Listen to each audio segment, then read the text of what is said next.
శ్రీ గురుభ్యో నమ. మిలారేపా చరిత్ర అధ్యాయం 13. హత్యా ప్రయత్నం. బ్రిస్ అనే ప్రాంతంలో సాకువా అనే మహాపండితుడుండేవాడు. ఆయనకు గేష్ అనే బిరుదుండేది. ఈ గేష్ అనే బిరుదు పాండిత్యంలో అపార ప్రజ్ఞ కలిగిన వారికి ఇవ్వబడేది. మిలారేపా గారు ఆ ప్రాంతానికి రాకముందు ఆ బ్రిస్ అనే ప్రాంతపు ప్రజలందరి హృదయాలలోనూ అగ్రస్థానాన్ని ఈ గేష్ గారే ఆక్రమించి ఉండేవారు. మిలారేపా గారు ఈ ప్రాంతానికి వచ్చాక ఆయన ఖ్యాతి ఆ ప్రజల్లో వ్యాపించింది. అందువలన సాకువా హృదయం అసూయతో నిండిపోయింది. అయితే పైకి ఆయన మిలారేపా గారిపై ఎంతో గౌరవాన్ని ప్రదర్శించేవారు. కానీ హృదయంలో మటుకు ఎంతో అసూయపడుతూ ఉండేవాడు. 10 మంది ఎదుట మిలారేపా గారిని ప్రశ్నించడం అలవాటైంది గేష్కు. పైకి మాత్రం తెలుసుకుందామనే ఆసక్తితో ప్రశ్నించినట్లు ప్రశ్నించేవాడు. కానీ మిలారేపా గారి సమాధానంలో ఏదో లోపం ఎంచి వాదనలో ఆయన్ను పడగొట్టి 10 మంది దృష్టిలో ఆయన్ను తెలివి తక్కువ వాడిగా నిరూపించాలని గేష్ హృదయంలో కోరిక. అయితే ఆ పని చేయడం ఆయనకెన్నడూ సాధ్యపడనే లేదు. హేమంత ఋతువులో మిలారేపా గారిని ఒక భక్తుడు వివాహ కార్యానికి ఆహ్వానించాడు. అక్కడ సమావేశమైన అందరిలోకి కూడా ఉన్నతమైన స్థానంలో మిలారేపా గారిని ఆసీనులను చేశారు. ఆ తర్వాత స్థానం గేష్కు ఇవ్వబడింది. అలా ఇవ్వడమే తగి ఉంది కూడా. అప్పుడు గేష్ వచ్చి మిలారేపా గారి ముందు సాష్టాంగ నమస్కారం చేశాడు. అలా చేయడంలో మిలారేపా గారు లేచి నిలబడి తిరిగి తనకు నమస్కరించాలని మనస్సులోని కోరిక. అయితే మిలారేపా గారికి ఒక అలవాటు ఉండేది. తన గురువైన మార్పా గారికి తప్పితే ఇంకెవరికి తల వంచి నమస్కరించేవారు కాదు. ఈసారి కూడా ఆయన తన నియమాన్ని మార్చుకోలేదు. అది చూచి గేష్కు పట్టరాని కోపం వచ్చింది. ఎందుకంటే అలా 10 మంది ఎదుట మిలారేపా గారికి సాష్టాంగపడడం వలన తనకంటే మిలారేపా గారు అధికులని ఒప్పుకున్నట్లు అయ్యింది. కాబట్టి తనకు గల పాండిత్యంలో ఈషణ్ మాత్రం కూడా మిలారేపా గారికి లేదని అతిథులందరి ఎదుట నిరూపించి ఆయన్ను తక్కువ చేయాలనే తలంపు గేష్కు కలిగింది. ఆ ఉద్దేశంతో తన దుస్తుల మధ్య దాచిన పుస్తకాలను తీసి, ఓ మిలారేపా గారు, దయచేసి ఈ గ్రంథాన్ని నాతో పాటు చదువుతూ ఇందులో నాకు అర్థం కాని విషయాలను వివరించి చెప్పగలరా అని అడిగాడు. అయితే మా గురువుగారికి అవతలివాడి మనసులో ఏం జరుగుతుందో స్పష్టంగా తెలుసు కనుక ఆయన, నిజానికి ఆ గ్రంథంలో ప్రతి పదానికి అర్థం మీకు తెలుసు, కానీ అది పూర్తిగా అవగాహన కావడానికి మాత్రం మనిషి హృదయంలో సహజంగా ఉండే 8 రకాల లౌకిక ఆశలను నువ్వు త్యజించాల్సి ఉంటుంది.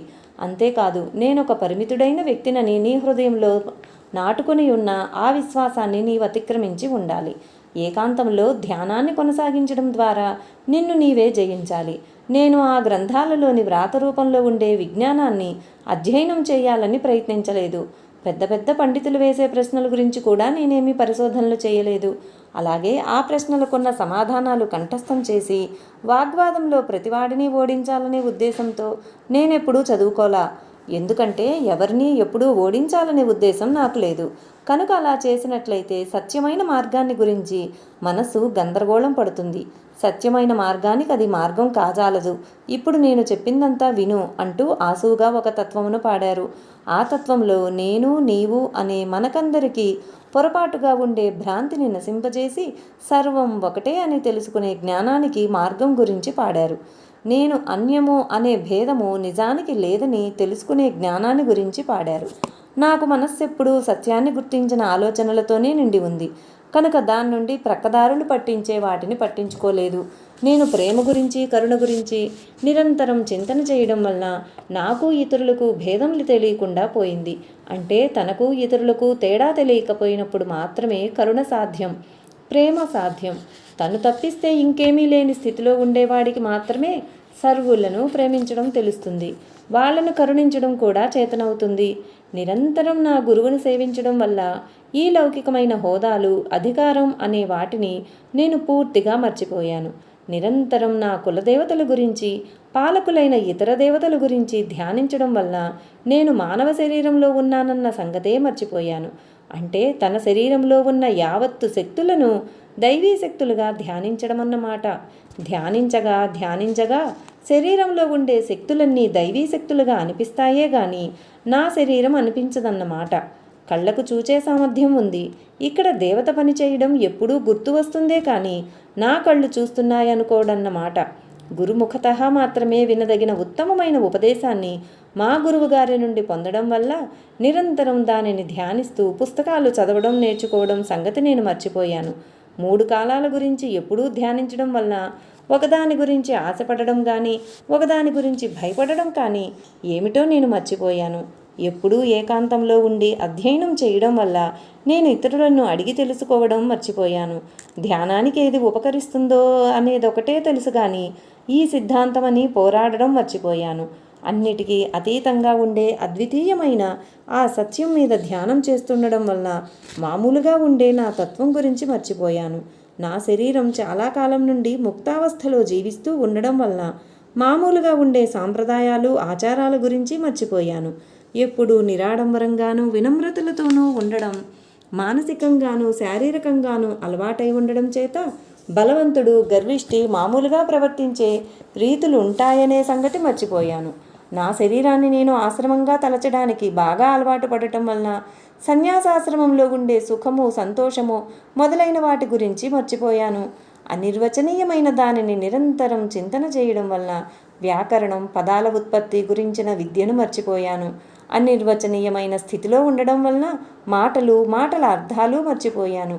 ఈ గ్రంథానికి అర్థం కావాలంటే మామూలు వ్యాకరణ గ్రంథాలు నీకు దొరుకుతాయి, అందులో వెతుక్కుంటే నీకు అర్థాలు లభిస్తాయి అని గేష్కు సమాధానమిచ్చారు. అయితే ఈ సమాధానం గేష్కు బొత్తిగా నచ్చలేదు. అందుకు మీ వంటి యోగికి ఇలా మాట్లాడితే సరిపోతుంది, కానీ ఈ రకమైన మాటలు చెప్పడం సరి అయిన పాండిత్యం విద్య అనిపించుకోదు. ఇంకా నీకు వీటన్నిటిలో పాండిత్యం ఉందనుకొని నీకు నేను ఇందాక నమస్కరించాను అనేసరికి అక్కడికి వచ్చిన అతిథులందరికీ గేష్ మీద కోపం వచ్చింది. అందులోనూ ప్రత్యేకించి గేష్ శిష్యులకు కూడా ఆయన మీద కోపం వచ్చింది. గేష్ గారు, మీరు బాగా చదువుకున్న వారైతే కావచ్చు, మీలాంటి పండితులు ప్రపంచంలో ఎంతమందైనా ఉండవచ్చుగాక, మీరందరూ కలిసి కూడా మిలారేపా గారి ఒంటి మీదున్న వెంట్రుకతో కూడా సాటి కాజాలరు. అంతేకాదు, ఆ రోమకూపం నింపడానికి కూడా మీరంతా కలిసినా సరిపోరు. మా అందరికంటే కూడా ఉన్నతమైన ఆసనమును మీకు ఇచ్చారు కదా, మీరంతటితో తృప్తి చెందితే బాగుంటుంది కదా. మీరు వడ్డీ వ్యాపారం చేస్తూ డబ్బిస్తున్నారు చూడండి, ఆ డబ్బును చూచుకొని తృప్తిపడండి. ఇక ఆధ్యాత్మికత సంగతి అంటారా, ఆ పరిమళం మీకు ఈ క్షణ్ మాత్రమైనా సోకలేదు, ఇక ఊరుకోండి అన్నారు. ఇలా కుండబద్దలు కొట్టినట్లు మాట్లాడేసరికి ఆ గురువు గారికి కోపం వచ్చింది. అందరూ ఏకగ్రీవంగా తనను వ్యతిరేకిస్తూ మాట్లాడేసరికి మూతి ముడుచుకుని ముభావంతో ఆయన తప్పుకోవాల్సి వచ్చింది.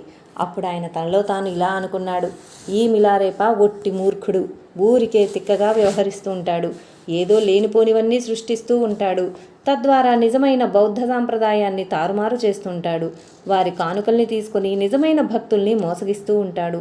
ఈ జిల్లా మొత్తంలో నాకు గల పెద్ద పలుకుబడి, నేను సంపాదించిన ధనము, నేను సాధించిన ఇంత విజ్ఞానము కలిసి వాడి ముందు కుక్కకు కూడా సాటి కాలేదే, ఇక ఊరుకునేది లేదు, దీన్ని గురించి ఏదో ఒకటి చేసి తీరుతామని అనుకున్నాడు.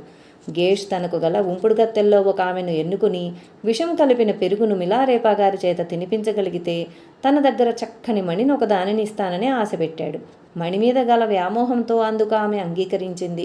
ఒకరోజు విషం కలిపిన పెరుగును తీసుకుని గుహ ముఖద్వారం వద్ద ఆయన్ను కలుసుకుని విషపాత్రను ఆయనకు అందించబోయింది. అయితే మిలారేపా గారు మనుషుల హృదయాలలోకి తేలికగా చూడగలరు, వాళ్ల యోచనలు గ్రహించగలరు. ఆమె ఎందుకోసం వచ్చిందో ఆయనకు అర్థమైపోయింది.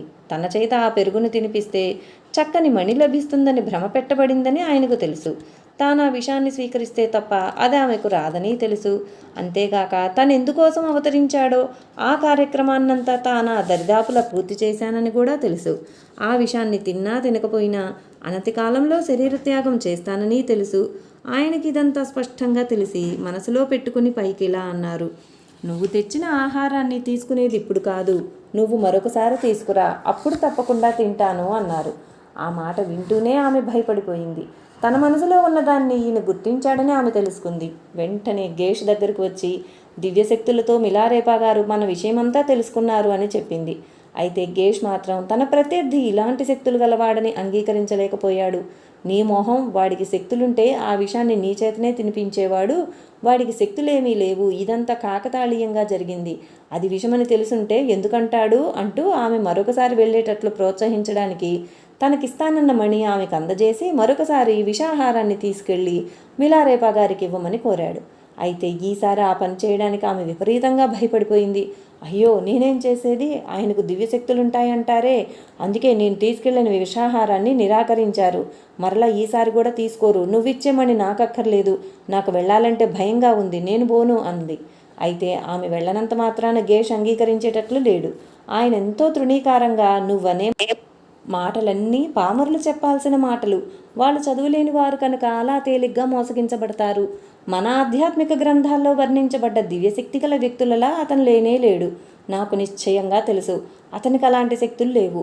నువ్వు అతని చేత విషాహారాన్ని ఎలాగైనా తినిపించావంటే ఇప్పుడు నా ఉంపుడు గత్తెగా మాత్రమే ఉంటున్న నిన్ను నా ధర్మపత్నిగా చేసుకుంటాను. అప్పుడు నేను నీకిచ్చిన మణినేగాక నా యావదాస్తి మీద నీకు హక్కు ఉంటుంది. దానిలో నీకు వాటా వస్తుంది. మనిద్దరికీ కూడా మిలారేపా గారి వల్ల ఏదో రకమైన బాధలు ఉంటూనే ఉంటాయి. కాబట్టి ఎలాగైనా ఈ ప్రయత్నం సఫలం చేసుకురా, వెళ్ళు అన్నారు గేష్ చిగురింపజేసిన కొత్త ఆశలు ఆమెకు మొండి ధైర్యాన్ని ఇచ్చాయి. విషం కలిపిన పాత్రను చేతిలో పట్టుకుని ఆమె మా గురువు గారి దగ్గరకు వచ్చి ఆ పాత్రను ఆయనకు అందించింది. ఈసారి మిలారేపా గారు ఆ పాత్రను చిరునవ్వుతో అందుకుని యథాలాపంగా అంటున్నట్లు, ఈ పని నెరవేర్చినందుకు నీకు మణి ముట్టింది కదా అన్నారు. ఆ మాటకు ఆమె తట్టుకోలేకపోయింది. భయంతో పశ్చాత్తాపంతో ఆయన పాదాలపై వాలిపోయింది. వెక్కి వెక్కి ఏడుస్తూ అసలు జరిగినంతా బయటపెట్టింది. ఆ విషపు పెరుగును ఆయన్ను తినవద్దని, ఆ పాత్రను తనకే ఇవ్వమని, తాను చేసిన పనికి ప్రాయశ్చిత్తంగా ఆ విషాన్ని తినడానికి అనుమతినివ్వమని మిలారేపా గారిని ప్రాధేయపడింది. అప్పుడు ఆయన సౌమ్యంగా ఇలా అన్నారు, ఆ పని చేయనివ్వడం నా వల్ల కాదు. అలా చేయమని చెప్పడానికి అంగీకరించనంతటి కరుణ నాకు నీ మీద ఉన్నది. నేను ఆ పనిని చేయనిచ్చినట్లయితే నేను బోధిసత్వుడిగా చేసుకున్న ప్రమాణములను ఉల్లంఘించినట్లవుతుంది. ఆధ్యాత్మికంగా అది నాకు సర్వనాశనం కలిగిస్తుంది. అలా కాకపోయినా నాకు ఒరిగేదేమీ లేదు. నేను ఈ ప్రపంచం వదిలి ఇతర లోకాలకు వెళ్లే సమయం ఆసన్నమవుతున్నది. నా జీవితం చివరి దశకు వెళ్లే సమయం దగ్గర పడుతున్నది. నువ్విచ్చిన ఈ విషయానికి నా మీదేదో పెద్ద ప్రమాదం ఉంటుందనుకోకు. మొదటిసారిగా వచ్చినప్పుడు నేను ఎందుకని నిరాకరించానో తెలుసా? నేనప్పుడే ఈ విషయాన్ని స్వీకరించి ఉంటే లంచంగా అయినా సరే ఆ మణి నీకు లభించేది కాదు. ఆ మణి నీకు లభించేటట్లు చేయడానికే నేనప్పుడు తీసుకోలేదు. ఇప్పుడెందుకు తీసుకుంటున్నానంటే గేష్ గారికి తృప్తి కలుగుతుందని, నీకిచ్చిన మణిని ఆయన వెనుకకు తీసుకోకుండా ఉంటాడని. అలాంటి వాళ్ళని నువ్వు అసలు నమ్మవద్దు. ముందు ముందు ఎప్పుడో మంచి కాలం వస్తుంది. ఈరోజు చేసిన ఇటువంటి పనికి నువ్వు ఆ గేష్ కూడా పశ్చాత్తాపం చెందే రోజు తప్పక వస్తుంది. అటువంటి సమయం వచ్చినప్పుడు తపశ్చర్యంలోనూ భక్తి మార్గంలోనూ హృదయపూర్వకంగా కృషి చేయండి. దుష్కర్మ ప్రభావం వలన మీకు కష్టాలు వచ్చినప్పుడు అందరి వలె భయపడిపోకండి. అప్పుడైనా భక్తి మార్గంలోకి రండి, ప్రాయశ్చిత్తం చేసుకోండి. ఒకవేళ మీరిలా భక్తి సాధన చేయలేనప్పటికీ మళ్ళీ అలాంటి దుఃఖాలను తెచ్చిపెట్టే పాపాలను ఇక ముందైనా చేయకుండా ఉండండి. నన్ను, నా శిష్యులను భక్తితో పూజించండి. ఇలాంటి సత్కర్మలు నువ్వు చేయకపోతే నువ్వు నీ గురువు గేష్ కూడా సుఖంగా ఉండే జన్మలెత్తాలంటే చాలా కాలం పడుతుంది.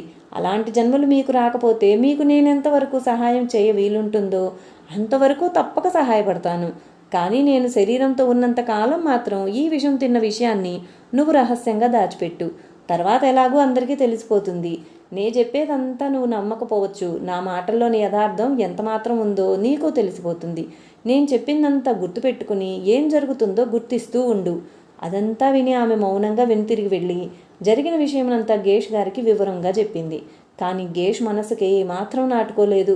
ఆమె చెప్పిందంతా విని ఆయన చెప్పిందంతా నిజం కావాలనేముంటుంది. వాడు విషం తిన్నాడు, అంతే చాలు నాకు. నువ్వు ఈ విషయం ఎక్కడా ఎత్తకుండా నోరు మూసుకొని పడుండు. ఏం జరుగుతుందో ఇక మేము చూస్తామన్నాడు. మిలారేపా గారికి తాము స్వయంగా దేహత్యాగం చేయబోతున్నారని తెలియడం వల్ల తనకి తెలిసిన వాళ్లకు తన యందు విశ్వాసం గలవారందరికీ కబురు చేశారు. కానుకలేమైనా సమర్పించుకోదలుచుకుంటే సమర్పించుకోవడానికి వారికి అవకాశం ఇవ్వడం కోసం అలా చేశారు. అంతకుముందు ముఖతః ఆయన్ను దర్శించుకోని వారందరికీ కూడా వార్తలు పంపారు. అందువలన అనతి కాలంలోనే ఆయన చుట్టూ పెద్ద జనసమూహం ఏర్పడింది. వారిలో పురుషులు, స్త్రీలు, దూర ప్రాంతాల నుండి వచ్చిన వారు, దగ్గర ప్రాంతాల నుండి వచ్చిన వారు ఎందరో ఉన్నారు. అపరిచితులు ఉన్నారు. వారందరికీ మిలారేపా ఈ విశ్వం గురించి, జీవం గురించి, సత్యస్వరూపం గురించి, నిజంలాగా భ్రాంతి గొలుపుతున్న ఈ జగత్తు యొక్క నిజతత్వం ఏమిటి అనే విషయములను వివరించి చెప్పారు. ఈ విధంగా చాలా రోజులు గడిచాయి. ఆ రోజుల్లో ఆధ్యాత్మికంగా ఎంతో పరిణితి చెందిన వారికి చిత్ర విచిత్రమైన దివ్య దర్శనాలను దర్శించే అవకాశం కలిగింది. ఉదాహరణకు అక్కడ చేరిన వారిలో భూమి మీద ఎంతమంది సభ చేసి ఉన్నారో ఉత్తమ లోకాల నుండి వచ్చిన దేవతలు అంత సంఖ్యలోనూ నిలబడి మిలారేపా గారి బోధనలు ఆలకించడాన్ని తమ దివ్య దృష్టితో చూచిన వారున్నారు. అలా వాళ్ళక్కడున్నారని తెలియకనే వాళ్ళు అనుభవిస్తున్న సంతోషము, ఉత్తేజము క్రిందనున్న మానవులకు కూడా అనుభవం అవుతున్నది. అందరిలో ఒకే ఆనందం వెల్లువిరుస్తున్నది. గగనంలో పరివేష్టించి ఉన్న దేవతలు ఆనందిస్తున్న ఫలితంగా క్రిందగల సర్వజన సమూహానికి కూడా చిన్న చిన్న దివ్య దర్శనాలు అయినాయి. ఆకాశంలో వింతైన ఇంద్రధనస్సులు కనిపించాయి. చిత్ర విచిత్రమైన రంగులు గల మేఘాలు పల్లకీల వలె, పతాకాల వలె దర్శనమైనాయి. దివ్యమైన మేఘాలు పుష్పవృష్టి కురిపించాయి. దివ్యవాద్యాలు వినిపించాయి. ఆ ప్రాంతమంతా దివ్య పరిమళం వ్యాపించింది. మీ దర్శనానికై గగనతలంలో అలా చేరిన దేవతామూర్తులను చూడగలిగిన వారికి, అక్కడ ఆకాశంలో సమావేశమైన దేవతలకు, భూమిపై సభ చేస్తున్న మానవులకు మధ్య సామరస్యం ఎలా కుదిరింది? వారు సంతోషిస్తుంటే ఆ సంతోషపు జల్లులు వీళ్ళ హృదయాలపై ఎలా పడుతున్నాయి? అందరూ ఒకటేనన్న అనుభూతిని వారంతా ఎలా పొందుతున్నారు? పామరులకు కూడా ఇలాంటి చిన్న చిన్న దర్శనాలు ఎందుకు కలుగుతున్నాయి అని మిలారేపా గారిని ఒకరు అడిగారు. నిజానికి ఆధ్యాత్మికంగా పరిణతి చెందిన మానవులు చాలా కొద్ది సంఖ్యలో ఉంటారు. తక్కిన వారందరూ పిల్లలు ఆడుకుంటున్నట్లు చేస్తుంటారు. ఆధ్యాత్మిక సాధనంతా కూడా తండ్రి ఆఫీస్కి వెళ్ళడానికి ఆఫీస్కి వెళ్ళినట్లు, పిల్లలు ఆడుకోవడానికి తల్లి వండి పెట్టడానికి, పిల్లలు అన్నాలాట ఆడుకోవడానికి ఎంత తేడా ఉంటుందో అంతే తేడా ఉంటుందన్నమాట. భక్తి, పూజ, పురస్కారం ప్రతిరోజు చేసేవారు ఉన్నారు. వీరిలో ఉపదేశం పొందిన వారు ఉండొచ్చు. కానీ ఆధ్యాత్మిక పరిణతి చెందిన వారు మాత్రం చాలా కొద్ది మందే ఉంటారు. కానీ పైలోకాల నుండి వచ్చిన వారు మాత్రం అలా కాదు. ధర్మబోధ ఎప్పుడు విన్నా వారికి పరమానందం కలుగుతుంది. అందుకే ధర్మబోధ వింటున్నప్పుడు వారికి కలిగిన ఆనందం పట్టలేక నాపై పూజ్యభావంతో పూలవర్షం కురిపిస్తున్నారు. క్రింది వాళ్ళకి సోకుతున్న ఆనందం అంతా కూడా వాళ్ళదే. ఈ దివ్య దర్శనాలన్నీ కూడా వారి ఆనందం యొక్క ఫలితమే. నీకు కొంత సూక్ష్మ దృష్టి ఏర్పడింది కనుక ఆ విషయాన్ని గుర్తించగలుగుతున్నావు అన్నారు. అప్పుడు అందులో ఒకరు, మాలో కొద్ది మందికి మాత్రమే దివ్య దర్శనాలు కనబడుతున్నాయి ఎందుకని అని అడిగితే, ఆయన భూమి మీద తిరిగి జన్మించాల్సిన అవసరం లేకుండా ఉండేంత ఎత్తుకు, అనగా ఉత్తమ స్థాయికి పరిణితి చెందిన సూక్ష్మరూపాలను చూడగలగాలంటే మీ దృష్టి చాలా పరిణితి చెందాలి. ఆధ్యాత్మికంగా చాలా పరిణితి చెందిన వానికి కానీ అది సాధ్యం కాదు. సాధనలో భక్తి, శ్రద్ధ ఉండడమే చాలదు. మానవులందరికీ ఉండే ప్రబలమైన 2 బలహీనతల నుండి పూర్తిగా విముక్తుడై ఉండాలి. నామరూపాత్మకమైనది, కళ్లకు కనిపించేది మాత్రమే నిజమనే నమ్మిక తొలగాలి. మొదట అలా కాక ఇలా చూచే పరిమితుడైన నేనొక్కడిని ఉన్నాననే భావం తొలగాలి. ఇవి తొలగితేనే తప్ప అవి చూడడానికి అర్హుడు కాడు మనిషి. మనం చేసే చెడ్డ కర్మ కంటే మనం చేసే పుణ్యకర్మ బలీయంగా ఉండాలి. అప్పుడు శుద్ధ చైతన్యంలో మనం లయించడం అనేది మనకే తెలుస్తుంది అన్నారు. ఆ తర్వాత ఆయన పారవస్యంలో తత్వాలు పాడనారంభించారు. ఆయన చెప్పింది బాగా అర్థం కావడానికి, విన్నది బాగా గుర్తుపెట్టుకోవడానికి ఆ పాట సహకరిస్తుందనే ఆయన అలా పాడారు. ఈ పాటలలో ఉత్తమమైన ఆత్మలను చూడగలిగిన సామర్థ్యాన్ని గురించే చెప్పారు. వెనుక చెడ్డ కర్మలు చేసిన వారు వాటి ప్రాబల్యం వలన మళ్లీ జన్మలెత్తినప్పుడు వారి తత్వం పుడుతూనే చెడ్డ కర్మల వైపుకు ఉన్ముఖమవుతుంది. ఇంకా హీనమేమిటంటే అటువంటి కర్మలు చేసేటప్పుడు సంతోషానుభూతిని పొందుతారు. అందువలన ఇంకా ఇంకా ఆ పాపం చేసే గుణమే వృద్ధి పొందుతూ ఉంటుంది. దానివల్ల వెనుకటి కర్మల కంటే ఇప్పుడు మళ్ళీ ఇంకా ఇంకా చెడ్డ కర్మలు చేసుకుంటూ పోతారు. అయితే చెడ్డ కర్మ యొక్క ప్రాబల్యాన్ని మంచి చేయాలనే హృదయపూర్వకమైన కోరికను పెంపొందించుకోవడం ద్వారా కొంతవరకు తగ్గించుకోవచ్చు. కానీ తెలిసి బుద్ధిపూర్వకంగా ఎవరైతే పాపాన్ని చేస్తారో వాడు తన జన్మహక్కు అయిన ముక్తిని ఒక కల్లుముంత కోసం అమ్ముకున్నవాడవుతాడు. వాళ్ళు పొందవలసిన ధ్యేయం ఏమిటో అర్థం కాదు. అలాంటివాడు ఇతరులకు బోధించడం మొదలు పెడితే ఆ బోధనలు విని వాడు చెప్పినట్లే ఆచరించిన వాడు కూడా దెబ్బతినిపోతాడు. ఎట్టి బాధలు లేకుండా ఉండాలంటే తనెప్పుడూ ఇతరులను బాధించకూడదు. చేసిన పాపాలకు ప్రాయశ్చిత్తం ఎలాగంటే మొదట తను చేసిన పనులకు తీవ్ర పరితాపం చెందాలి. తర్వాత గురువు దగ్గర దాపరికం లేకుండా హృదయపూర్వకంగా చెప్పుకోవాలి. అలా చేసేటప్పుడు తిరిగి ఎట్టి పరిస్థితులలోనూ ప్రాణాలు పోయినా సరే మళ్ళీ అట్లాంటి పనులు చేయకూడదని దృఢ నిశ్చయం చేసుకోవాలి. ఈ 3 చేసినట్లయితే ప్రాయశ్చిత్తం జరుగుతుంది. కానీ సామాన్యంగా పాపం చేసేవారికి కొత్త తెలివి పుట్టుకొస్తుంది. పాపం చేస్తూ ఉండాలి, ఫలితం అనుభవించకుండా ఉండాలి. అలాంటి వారి మనసు నిశ్చలంగా ఉండదు. పశ్చాత్తాపం చెందినా అది నిశ్చలంగా ఉండదు. దాని నుండి బయటపడాలని దృఢంగా అనుకోడు. కారణం, వాడు లౌకిక సుఖాలపై వ్యామోహం ఉంచుకొని వాటినే అంటిపెట్టుకొని ఉంటాడు కనుక. కాబట్టి నిజమైన ఆధ్యాత్మికత వారికి అక్కర్లేదు. వారికి అసలు దప్పికే లేదు. నీళ్ళెలా తాగుతారు? పాపం వారి హృదయంలో నిండిపోయినట్లు అదే గుర్తు. అదే ఆధ్యాత్మికతపై తీవ్రమైన కోరిక వారికి కలకపోవడానికి కారణం. తీవ్రమైన ఆకాంక్ష కలిగితే అందుకు ప్రతికూలమైన పాపం మీద పశ్చాత్తాపం తప్పక కలుగుతుంది. దృఢ నిశ్చయం కలుగుతుంది. అలాంటి దృఢ నిశ్చయం లేనందువలన సత్కర్మ చేయాలనే గట్టి యత్నం ఆరంభం కాదు. కాబట్టి మీరంతా బాగా ఆలోచించి ప్రాయశ్చిత్తమునకు సన్నద్ధులు కండి. అందుకు మీరు సిద్ధమైతే నా సన్నిధి ప్రభావం వలన దివ్య దర్శనం అవుతుంది. ఇప్పటికిప్పుడు మీరు దృఢ నిశ్చయులైనా సరే మీకు దివ్య దర్శనం అవుతుంది. మీ మనస్సు నిజతత్వమేమిటో మీకు అవగతమవుతుంది. నేను పరిమితుడను అనేది ఏమీ ఉండజాలదని, ఉన్నదంతా ఒకటేనని మీకు అవగాహన కలుగుతుంది. అదే అనంతమైన దర్శనం. జనన మరణ సంసార చక్రం యొక్క తత్వం, ముక్తి అనే స్థితి యొక్క స్వరూపముగా మీకప్పుడు భాసిస్తుంది. అప్పుడు మీకు కర్మ అంతమవుతుంది. మిలారేపా గారు పాడిన ఈ తత్వం ప్రతి వారి మీద వారి వారి పరిణతిని అనుసరించి చక్కగా ప్రభావం చూపించింది. బాగా పరిణతి చెందిన వాళ్ళు ఒక త్రుటి కాలంలో ఆ తత్వమును దర్శించి అప్పటికప్పుడే ముక్తులైనారు. అంతకంటే కొద్దిగా తక్కువ అభివృద్ధి చెందిన వారు ఆనంద పారవస్యమును అనుభవించారు. అటువంటి ఆనందానుభూతిని ఇంతకుముందు వారెన్నడూ పొంది ఉండలేదు. తమ జీవితంలో మొట్టమొదటిసారిగా ముక్తి యందు తీవ్రమైన కాంక్ష కలగని వారు అక్కడ లేనే లేరు. మిలారేపా మళ్ళీ ఇలా అన్నారు. ఈనాడు ఈ సమయంలో ఇక్కడకు రాగలిగారంటే మీరు పూర్వం చేసుకున్న పుణ్యకర్మే కారణం. ఆ పుణ్యకర్మ ఇప్పుడు ఇలా ఫలిస్తుంది. ఇలా అందరం ఒకచోట చేరడం వలన మన అందరి మధ్య ఒక పవిత్రమైన అనుబంధం ఏర్పడింది. ఇప్పుడు నేను వృద్ధుడినైపోయాను. మనం తిరిగి ఈ శరీరాలతో ఈ లోకంలో కలుసుకుంటామనే నమ్మకం లేదు. కనుక నేను చేసిన బోధనలెన్నటికీ మరిచిపోవద్దని అర్థిస్తున్నాను.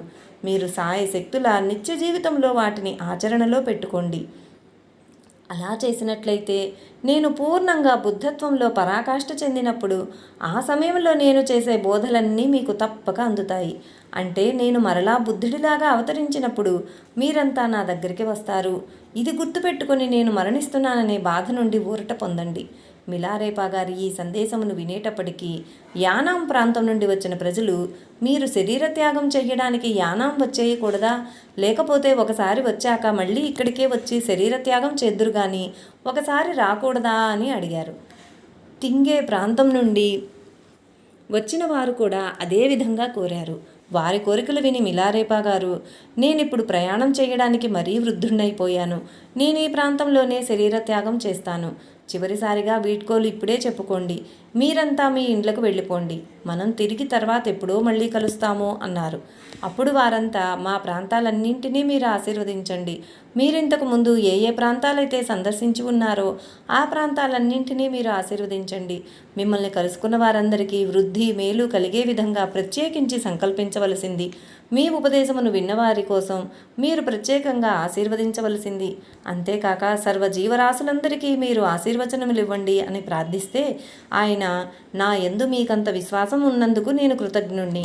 నాకు నిత్య జీవితమునకు కావలసిన అవసరములన్నీ సమృద్ధిగా చేకూరుస్తున్నందుకు మీకందరికీ నా కృతజ్ఞతలు. నాకు మీపై ఎటువంటి భావం ఉందో, ఎటువంటి ప్రేమ ఉందో మిమ్మల్ని నేను పిలిపించుకోవడంలోనూ మీకిలా ఉపదేశించుకోవడంలోనూ వ్యక్తం చేసుకున్నాను. ఇలా చేసి మనందరి మధ్య ఒక దైవబంధం ఏర్పరచుకున్నారు. నేను పరిపూర్ణ జ్ఞానమును పొందిన యోగినవడం చేత మిమ్మల్ని అందరినీ ఆశీర్వదించడం నా విధి అయి ఉంది. మీకందరికీ ఐహికంగా పారలౌకికంగా మేలు జరగాలని ఆశీర్వదిస్తున్నాను అన్నారు. ఆ తర్వాత ఆయన మరొక తత్వమును పాడారు. అందులో అందరి పట్ల కృతజ్ఞతలు, సర్వులకు ఆశీర్వచనాలు వ్యక్తం చేశారు. తన జీవిత చరిత్ర విన్నవారికి, చదివిన వారికి దాన్ని అనుసరించాలనే తీవ్రమైన కోరిక, ఆకాంక్ష కలుగుగాక అని చివరకు క్షుద్రాతి క్షుద్రమైన క్రిమికీటకాలకు కూడా ముక్తి కలగాలని ఆశీర్వదిస్తూ పాడారు. వచ్చిన మహాజనులంతా బాగా ఊరట చెంది ఎవరి దారిని వారు వెళ్ళారు. అయితే భిన్ ప్రాంతపు వారంతా ఆయన సన్నిధిలోనే ఉన్నారు. వారు మాకు కొంత బోధిస్తుండమని కోరారు. అలాగే ఆయన మరికొంతకాలం బోధిస్తూనే ఉన్నారు. ఒకనాడు ఆయన, నేనింక ఎక్కువ కాలం ఉండను, నన్ను అడగదలుచుకున్నది మీకు అర్థం కాని వివరములు, వినదలుచుకున్న విషయాలను త్వరగా అడగండి అన్నారు. ఆ రోజంతా ప్రత్యేకమైన పూజలు చేసి ఎవరెవరికి ఏ ఏ సమస్యలున్నాయో స్పష్టం చేసుకున్నారు. సందేహాలు నివృత్తి చేసుకున్నారు. అప్పుడు అందరికంటే సన్నిహితులైన 2 శిష్యులు ఆయన దగ్గరకు వచ్చి, మీరు చెప్పేదానిని బట్టి చూస్తే మీరు త్వరలో శరీర త్యాగం చేయ సంకల్పించినట్లు తోస్తుంది. అంత త్వరగా మీ జీవితం అయిపోతే ఎలాగా అన్నారు. అప్పుడు గురువుగారు, నా జీవితం అయిపోయింది. ఇతరులను కొత్తగా హృదయ పరివర్తనం చెందించడం కోసం చేయాల్సిన కార్యక్రమం అంతా పూర్తయింది. నేనిలా జన్మించడం జరిగింది కనుక మరణించడం కూడా తప్పదన్నారు. తర్వాత కొద్ది రోజులకు ఆయన సుస్థి చేసినట్లు కనిపించారు. అప్పుడు ఆయన సన్నిహితులైన శిష్యులొకరు వీరికి మేలు కలగాలని, ఆరోగ్యం చేకూరాలని పూజలు, పునస్కారాలు, క్రతువులు చేయడానికి ఉపక్రమించారు. దానికి తోడు గురువుగారిని వైద్యం చేయించుకోవాల్సిందిగా కోరారు. అప్పుడు మిలారేపా గారు ఇలా అన్నారు, యోగికి జబ్బు చేయడం అనేది జరిగితే ఇక ఆపై వచ్చే మృత్యువును త్వరగా రానిచ్చుకోవడమే జరగాలి, కానీ ఆ జబ్బు తగ్గాలని పూజలు పునస్కారాలు చేయకూడదు. ఆ జబ్బును తను ఆధ్యాత్మికంగా ఇంకా తీవ్రతరంగా తన శక్తిని విజృంభింపజేయడానికి సంసిద్ధులుగా ఉండాలి. మృత్యువుకు కూడా సంసిద్ధులుగా ఉండాలి. మార్పాగారి ఉపదేశమును అనుసరించి నా అంతటి నేనే జబ్బు తగ్గించుకోవడానికి అవసరమైన పద్ధతులన్నీ నేర్చుకున్నాను. నా జబ్బు తగ్గించుకోవడానికి దేవతలను ప్రార్థించిన అవసరం లేకుండానే ఎలా తగ్గించుకోవాలో నాకు తెలుసు, కానీ సమయం వచ్చేసింది అన్నారాయన. మనస్సు చేత రూపొందించబడిన ఈ శరీరం ఉన్నదే, అది దివ్యమైన జ్యోతిలో లయింపవలసిన సమయం వచ్చింది. కాబట్టి దీనిని గురించి ఎటువంటి క్రతువులు పూజలు చేయనక్కర్లేదు. లౌకికులైన ప్రజలు చాలా చెడ్డ కర్మలు చేసి బాగా పాపాలు మూటగట్టుకొని ఉంటారు. కనుక అటువంటి వారికి మరణం తర్వాత ఎక్కడ దండన వస్తుందోనని మరణమును సాధ్యమైనంత వరకు వెనుకకు తీసుకునే కోరిక కలుగుతుంది. అందుకోసంగా మందులు పుచ్చుకుంటారు, దానాలు చేస్తారు. అయితే మృత్యుదినాన్ని మాత్రం పూజలు పునస్కారాలతో వాయిదా వేయడానికి వీలు కాదు. కాబట్టి నేను చెప్పిన ఈ విషయమును విని ఏమి చేసినా మరణమును వాయిదా వేయలేమే, ఇక నా గతి ఎట్లా అని భయపడ్డవారెవరైనా ఉంటే వారికి మరణం సమీపించే లోపల ఏం చేయాలో తగిన ఉపాయం చెప్తాను అన్నారు. అప్పుడక్కడ వింటున్న భక్తులంతా, మీ మాటలు వింటుంటే మాకు అలాంటి భీతి కలుగుతున్నది, ఆ ఉపాయం ఏమిటో చెప్పండి అని ప్రార్థించగా ఆయన, లౌకికమైన సర్వ కార్యాలకు సర్వయత్నాలకు ఒకటే ఫలితం ఉంది. అదేమిటంటే దుఃఖం. లౌకికమైన దానికోసం దేనికోసమైనా నువ్వు ప్రయత్నించు, అదే నీకు తద్దినం తీసుకొచ్చి పెడుతుంది. లాభాలు నష్టాలతో అంతమొందుతాయి. ఇష్టమైన వ్యక్తుల కలయికలు విడిపోవడంతో అంతమొందుతాయి. కష్టపడి కట్టిన భవంతులు శిథిలాల పాలవుతాయి. జననం మరణంతో అంతమొందుతుంది. ఇది బాగా తెలుసుకుని వస్తువులను పోగు చేసుకోవడం మొదట మానుకోవాలి. వాళ్లను వీళ్లను కలుసుకోవాలని, వారితో కలిసి జీవించాలని ప్రయత్నించడం మానుకోవాలి. ఏదో కట్టాలని, ఏదో నిలబెట్టాలనే ప్రయత్నం మానేయాలి. ఇవన్నీ మానేసి మరి ఏం చేయాలైతే అంటే గురువును వెతుక్కోవాలి. ఆయన చెప్పింది తూచా తప్పక పాటిస్తూ సత్యమైన జ్ఞానమును పొందటానికి తీవ్ర ప్రయత్నమునకు ఉపక్రమించండి. తద్వారా జనన మరణాలకు అతీతంగా ఉండగలుగుతారు. అటువంటి సాధన ఆరంభించండి. ఇదొక్కటే మార్గం అని చెప్పారు. అప్పుడు అతి సన్నిహితులైన భక్తులు, మీరు మీ సంకల్ప బలంతో మరికొంతకాలం జీవిస్తే ఇంకొంతమందిని తరింపజేయవచ్చు కదా, అందుకోసమైనా మీరు అలా సంకల్పించుకోండి. లేకపోతే తంత్ర మార్గంలో మీకు తెలిసిన ప్రక్రియల ద్వారా మీ జీవితంను మరికొంతకాలం పెంచుకోండి. అలాంటి ప్రక్రియల కోసం ఎలాంటి వస్తువులు పనికి వస్తాయో చెప్పి వాటిని మీరు స్వీకరించకూడదా అన్నారు. నేను పోవాల్సిన సమయం వచ్చింది అన్నారాయన. లేకపోతే నేను అలాగే చేసి ఉండేవాణ్ణి. కానీ ఒక విషయం గుర్తుపెట్టుకోండి, ఎవరైతే ఇతర జీవులకు మేలు చేయడం తప్ప ఇంకే కారణంగానైనా ఎక్కువ కాలం జీవించడం కోసం తంత్ర మార్గాలను ఉపయోగించుకుంటాడో వాడా దేవతల పట్ల అపచారం చేసిన వాడవుతాడు. ఆ కర్మ వాడిని తరువాత వేధిస్తుంది. నా జీవితంలో ఎక్కువ కాలం తంత్ర సాధనలో ఉత్తమోత్తమైన మార్గాలను అవలంబిస్తూ వచ్చాను. అందుకే నేనిప్పుడు మృత్యుముఖంలో ఉండి కూడా ఇంత సాధించగలిగాను. అప్పుడు మార్పాగారు నాకు కొన్ని మందులు చెప్పారు.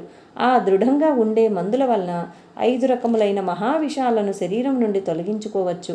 అవి ఏమిటంటే కామం, ద్వేషం, మూఢత్వం, అహంకారం, అసూయ.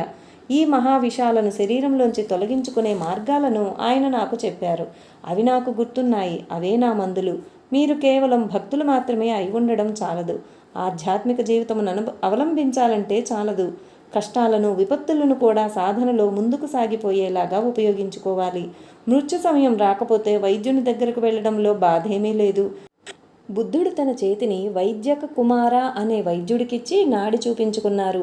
మందు చెప్పనిచ్చారు. కానీ చివరి సమయం వచ్చినప్పుడు మాత్రం మృత్యువును గాని జబ్బును గాని వాయిదా వేయడానికి ఏమీ ప్రయత్నించలేదు.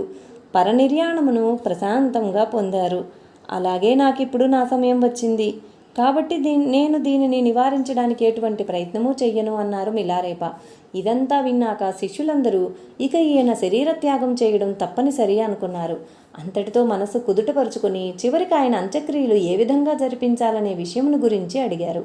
ఆయన అస్థికలను, ఆయనకు చెందిన పవిత్ర వస్తువులను ఏమి చేయాలని, ఎలా కాపాడుకోవాలని, స్తూపాలను ఎక్కడెక్కడ కట్టించాల్సింది, ఆయన తర్వాత గురుపీఠానికి వారసులెవరని, ప్రతి సంవత్సరం పుణ్యతిథి నాడు ఏ ఏ కార్యాలు చేయాలని, శిష్యులందరూ ఎవరెవరు ఏ ఏ రకాల సాధనలు చేసుకుంటూ పోవాలో వివరించమని కోరారు. మార్పాగారి కృప వల్ల నాకు ఈ భ్రాంతిమయమైన జగత్తు నుండి విముక్తి లభించింది. నేను చనిపోయిన సంవత్సరం తర్వాత నా శరీరం ఇలాగే నిలిచి ఉంటుందని నాకు నమ్మకం లేదు. కాబట్టి నన్ను చివరి స్థాయిగా మన జాతి గుర్తుపెట్టుకునేలాగా స్తూపాల లాంటివి నిర్మించి ప్రయోజనం లేదు. అందులో ఉంచిన అస్థికలు ఉండకపోవచ్చు, లేకపోతే అసలు అస్థికలే కాకుండా శరీరమే మాయమైపోవచ్చు. అందువలన స్తూపాల గురించి ఆలోచించాల్సిన పని లేదు. నాకు మఠము, పీఠము లాంటివి ఏమీ లేవు. కనుక నాకు ఉత్తరాధికారి లాంటి వారెవరూ అక్కర్లేదు. నేను ఏకాంతంగా నివసించిన గుహల్లో కానీ, కొండ చర్యల్లో కానీ, ఆశ్రమాలలో కానీ ఎవరు పడితే వారు నివసించవచ్చు. బాహ్యమైన వస్తు సామాగ్రితో నా స్తూపాలు నిర్మించే బదులు మీ హృదయాలలో బుద్ధత్వంపై ప్రేమ ఏర్పరచుకోండి. మీ హృదయాలపై ప్రేమ పతాకం ఎగురవేయండి. నన్ను చిరస్థాయిగా గుర్తుపెట్టుకోవడం కోసం ఏవో వస్తువులను ఏర్పరుస్తున్నారంటున్నారే, అందుకు బదులుగా నిత్య ప్రార్థనలు జాగ్రత్తగా చేసుకోండి. నిత్యము నన్ను గుర్తుంచుకోండి చాలు. పుణ్యతిథులు వచ్చినప్పుడు మామూలు కంటే ఎక్కువ ప్రార్థనలు చేసుకోండి. మీ సాధనలకు సంబంధించి ఎటువంటి అభ్యాసాలు చేసుకుంటే సాధనకు ఉపయోగకరంగా ఉంటాయో అలాంటి అభ్యాసాలను సాంప్రదాయాలకు విరుద్ధంగా ఉన్నా సరే వాటిని సాధనా సౌలభ్యం కోసం ఆచరించండి. అటువంటి అలవాటు ఇంతకు ముందు చెప్పిన రకాల దుష్టభావాలను నిర్మూలించేదిగా ఉండాలి. నా సలహాను ఎవడైతే పాటించడో వాడికి ఎంతైనా పాండిత్యం ఉండనీగాక వాడు నరకం వైపుకే మొగ్గుతాడు. ఎందుకంటే వాడు సాధనను చెడగొట్టుకుంటాడు కనుక. అసలే జీవితం చాలా కొద్దిది. ఏ క్షణమైనా మృత్యువు మనల్ని కబళించవచ్చు. కాబట్టి సాధ్యమైనంత వరకు ధ్యానం చేసుకుంటూ ఉండండి. ఏ క్షణమైనా సరే చెడు చేయకుండా ఉండడానికి ప్రయత్నించండి. సర్వకాల సర్వావస్థలయందు మీరే పని చేసినా తర్వాత ఇలాంటి పని చేశానని లజ్జపడడానికి వీలు లేకుండా ఉండే పనిని చేయండి. ఇది ఎప్పుడూ గుర్తుంచుకోండి. నేను చేసిన ఈ పని ఎవరికైనా తెలుస్తుందేమోనని భయపడాల్సిన పనిని మీ జీవితంలో చేయకండి. అరే ఛా, ఇటువంటి పని చేశానేమిటి అని మీకెప్పుడూ అనిపించకూడదన్నమాట. అలా ప్రవర్తించండి. ఈ నిబంధనను ఎప్పుడూ అంటిపెట్టుకుని ఉండండి. అలా గనుక చేస్తే సృష్టి ఆది నుండి ఇంతవరకు ఎంతమంది మహాత్ములైతే వచ్చారో వారందరూ చెప్పిన ధర్మమును ఆచరించినట్లు గుర్తు. అప్పుడే మీ యందు నాకు తృప్తి కలుగుతుంది. వృద్ధుడనైన నా హృదయమును తృప్తిపరచేది మరొకటి లేదు. ఇలా అంటూ ఆయన మరొక తత్వం పాడారు. అదంతా పైన చెప్పిన విషయాలను వివరించేదిగా ఉంది. నేనే కాదు, సాధనలో ఉత్తమ పరిణతి చెందిన మహాత్ములందరూ కూడా అలాంటి మీ ప్రవర్తనకు తృప్తి పడతారు. అనాదిగా కొనసాగిస్తున్న గురు పరంపరలోనే వాడు కానటువంటి గురువు చేసిన ఉపదేశం వలన ఏమి ప్రయోజనం? ధర్మము రక్తానికి పట్టి అనుక్షణము ప్రకృతి సహజమైన ప్రవర్తనగా మారకపోయినట్లయితే అలాంటి వారు ఎన్ని తంత్ర గ్రంథాలు కంఠస్థం చేసి మాత్రం ప్రయోజనమేమిటి? ప్రాపంచిక విషయాల మీద వ్యామోహం విడిచిపెట్టకపోతే వాడు చేసే ధ్యానం వలన ప్రయోజనమేమిటి? బుద్ధుడు చెప్పిన ధర్మమును జీవితకాలమంతా ప్రతి చిన్న చర్యలోనూ ఆచరించకపోయేటట్లయితే అలాంటి పై పబ్బాలు, వేడుకలు, పండుగలు చేసుకుంటే ఏమి లాభం? ఆచారాలను పాటిస్తే ఏమి లాభం? తనలో ఉండే ద్వేషమును, ప్రేమను ధ్యానించడం ద్వారా నాశనం చేసుకోనట్లయితే ఓర్మి గురించి ధ్యానించడం చేస్తే ఏమీ జరుగుతుంది? ఇష్టాయిష్టాన్ని జయించకపోతే పూజలు చేయడం దేనికి? వాటికి అర్థం ఏమిటి? స్వార్థమును పూర్తిగా అతిక్రమించకపోతే ఊరికే ధ్యానాలు చేస్తుండడం వల్ల ప్రయోజనం ఏమిటి? లోపల స్థిరమైన భక్తి, గురువు యందు పూర్ణమైన గౌరవము, శ్రద్ధ లేకపోతే బాహ్యంగా స్తూపాలు కడుతుండడం వల్ల ఏమి ప్రయోజనం? ప్రార్థన హృదయంలో నుండి రాకపోయినట్లయితే ఊరికే వేడుకలు, ఉత్సవాలు చేసుకొని ఏం ప్రయోజనం? నిగూఢంగా గురువు చేత ఉపదేశించబడిన పరమరహస్యమును హృదయంలో పట్టించుకోనట్లయితే ఊరికే బాధలు పడితే ఏమొస్తుంది? ఒక గురువు సజీవంగా ఉన్నప్పుడు తూచా తప్పకుండా ఆయన ఆజ్ఞను పాటిస్తూ సంపూర్ణంగా ఆయనను విశ్వసించకపోయినట్లయితే ఆయన సమాధిని, వస్తువులను పూజిస్తే ఏమి వస్తుంది? తన గురించి తనకే పరితాపం లేకపోయినట్లయితే మీ పాపాల గురించి పరితాపం చెందండి అని ఇతరులకు చెప్పడం వల్ల ఏమి ప్రయోజనం జరుగుతుంది? తన మీద తనకుండే ప్రేమ కంటే ఇతరులపై తన ప్రేమ గురించి ధ్యానించకపోయినట్లయితే ఊరికే పైపైకి వాచా మాత్రమే జాలిని వ్యక్తం చేయడం వల్ల ఏమి జరుగుతుంది? తనకుండే మమకారాలన్నీ తన హృదయంలో నశించకపోయినట్లయితే ఇతరులను సేవించాలని తనకు బుద్ధి పుట్టినప్పుడు మాత్రం సేవ చేస్తే ఏం జరుగుతుంది? గురువు వాక్యాన్ని ఎప్పుడూ హృదయంలో గౌరవంతో గుర్తుంచుకుని పాటిస్తూ ఉండకపోతే శిష్యులను కలిగి ఉండడంలో అర్థం ఏమిటి? అలా గురువు అవడం వల్ల ప్రయోజనం ఏమిటి? ఆధ్యాత్మికంగా ఏదో విధంగా మేలు చేసే పని కాకపోతే అటువంటి పని తప్పక చెడు చేస్తుంది. కాబట్టి ఏ విధంగానూ ఆధ్యాత్మికతకు ఉపకరించని పని ఎప్పుడూ చేయవద్దు అంటూ తత్వం పాడి శ్రోతలందరి హృదయములలో ఆ భావాలు నాటుకునేలా చేశారు. అప్పుడే అందరికీ గురువుగారికి తీవ్రమైన జబ్బు చేసిందని స్పష్టంగా తెలిసిపోయింది. ఆ సమయంలో అంతకుముందు మిలారేపా గారిని విషప్రయోగంతో హత్య చేద్దామని ప్రయత్నించిన గేష్ ఒకరోజు చిన్న కానుకలుగా కొంత బీరు, మిఠాయిలు, కొద్ది మాంసము తీసుకుని మిలారేపా గారి దగ్గరకు వచ్చి తీయని మాటలతో సంబోధిస్తూ మిలారేపా గారంతటి మహిమాన్వితునికి నిజానికి ఇంతటి ప్రమాదకరమైన సుస్థి చేసింది. అలాంటి మహాత్ముడు తనకున్న రోగమును తన శిష్యులైన వారందరికీ పంచిపెడితే బాగుంటుంది. అసలు ఆ వ్యాధిని మరొకరికి సంక్రమింపజేయడం సాధ్యమైనట్లయితే నాలాంటి వాడికి ఎవరికైనా దానిని సంక్రమింపజేయకూడదా? అయినా అలా చేయడం మీ వల్ల కాదనిపిస్తుంది. ఇక మీరు చేయగలిగిందేముంది అన్నారు. మిలారేపా గారు మధురంగా నవ్వుతూ, నిజానికి నాకెలాంటి సుస్థి చేయాల్సిన అవసరం లేదు. కానీ ఈ విషయంలో దీనిని కావాలనుకోవడంలోనూ వద్దనుకోవడంలోనూ నాకెలాంటి సంబంధం లేదు.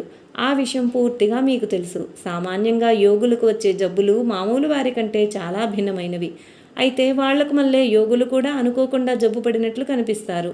కానీ నా విషయంలో మటుకు ఈ జబ్బు చేయడం నాకెంతో మేలు. నా జబ్బును మరొకరికి సంక్రమింపచేయడం వలన ఏమైనా ప్రయోజనం ఉంటే అలా చేయవచ్చు. కానీ అలా చేయడం వల్ల ఇప్పుడు జరిగేదేమీ లేదు కదా అన్నారు. ఆ మాట విని గేషు తను విషం పెట్టినట్లు మిలారేపా గారికి అనుమానం మాత్రం ఉంది. కానీ సరైన రుజువు లేక ఇలా వ్యంగ్యంగా డొంకతిరుగుడుగా మాట్లాడుతున్నాడు అనుకున్నాడు.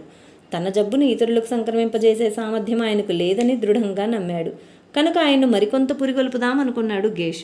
అయ్యయ్యో, మీకు అసలు సుస్థి ఎందుకు చేసిందో ఆ కారణం నాకు తెలిస్తే ఎంత బాగుండును. ఏదన్నా దుష్టశక్తి ఆవహించడం వల్ల ఇలాంటి రుగ్మత వచ్చినట్లయితే దాన్ని వదిలిస్తే సరిపోతుంది.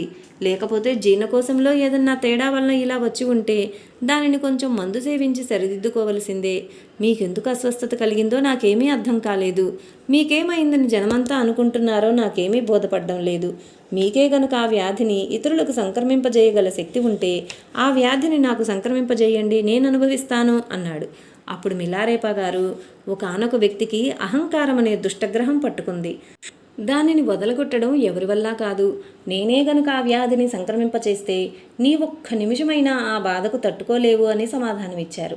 అప్పుడు గేష్, ఓహో, ఈయనకు నిజంగా అలా సంక్రమింపజేసే సామర్థ్యం లేక ఆ సంగతి ఒప్పుకోవట్లేదు.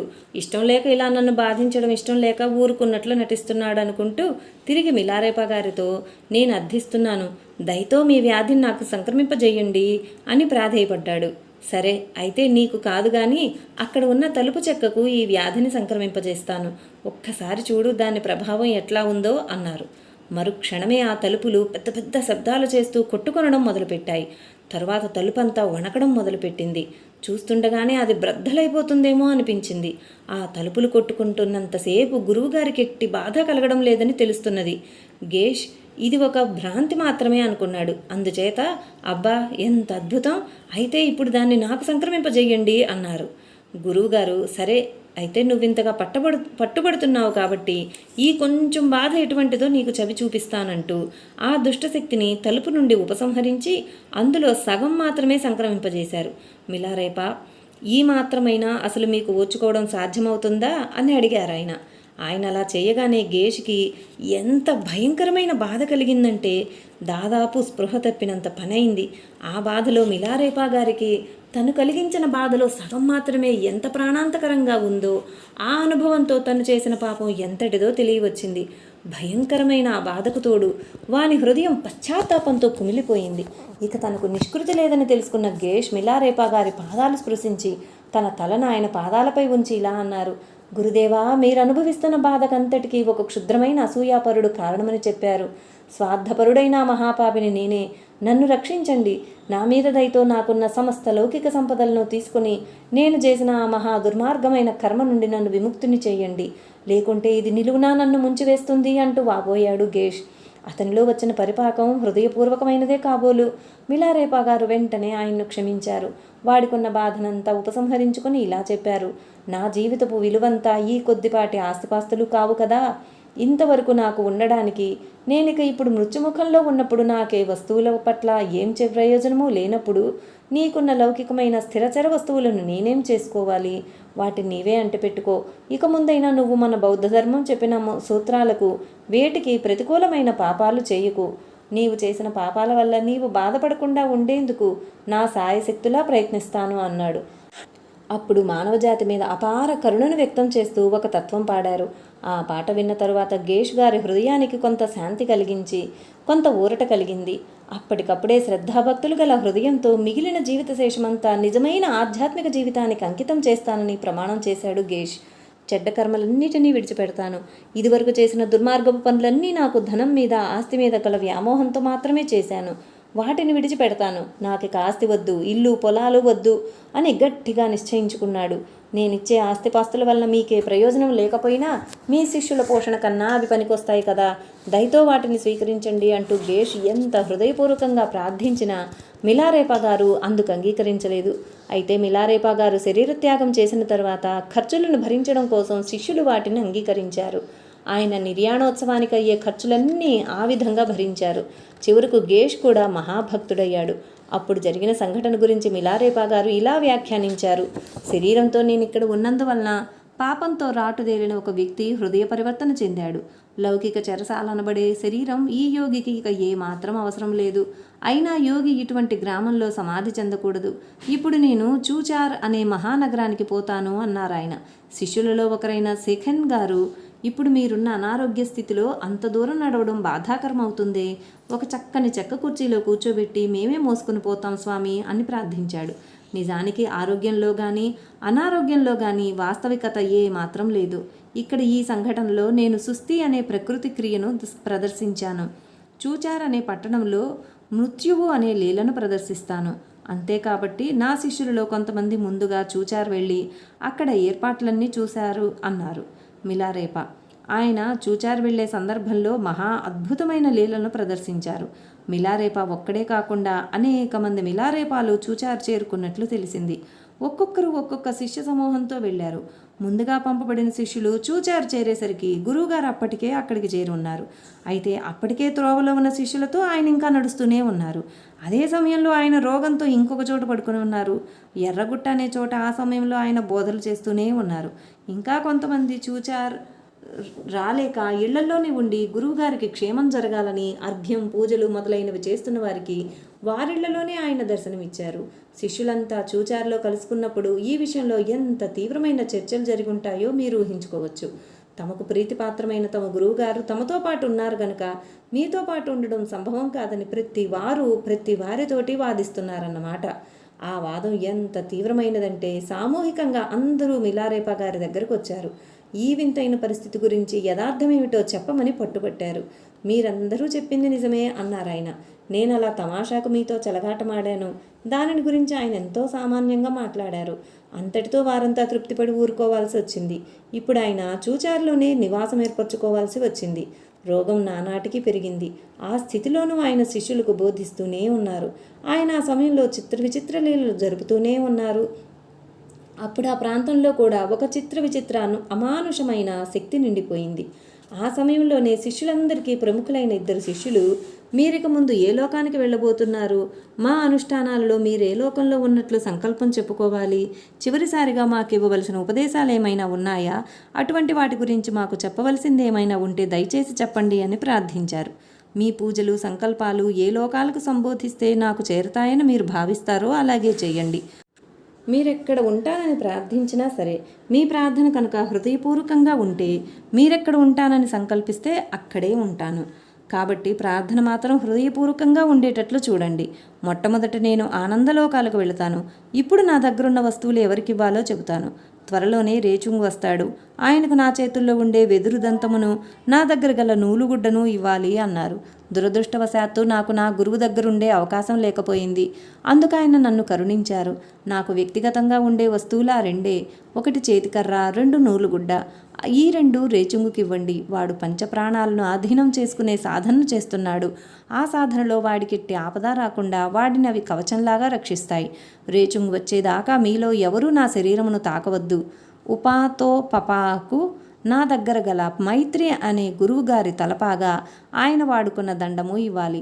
అది వాడి దగ్గర ఉండడం వలన అతనికి లోతుగా ధ్యానం కుదరడంతో పాటు బౌద్ధ ధర్మాన్ని ఉద్ధరించడంలో అతనికి ఉన్న ఆశయాలు ఉత్తమంగా ఉండేలాగా కాపాడతాయి. షీబా ఉద్ అనే వాడికి చెక్కతో చేసిన భిక్షాపాత్ర ఇవ్వండి. నా దగ్గర గల పుర్రె టోపీ అనే వస్తువును గాస్ అనే వాడికి ఇవ్వండి. సేబవ్ రేపాకు నా దగ్గర ఉన్న ఈ చెకుముకి రాళ్ళు, ఈ ఉక్కు ముక్క ఇస్తున్నాను.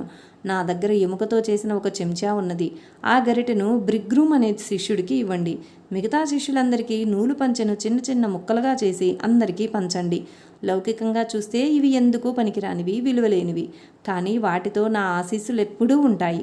ఆ తర్వాత ఆయన మరికొన్ని విషయాలు చెప్పుకుపోయారు. అవి వినేవారందరినీ ఆశ్చర్యచకితుల్ని చేశాయి.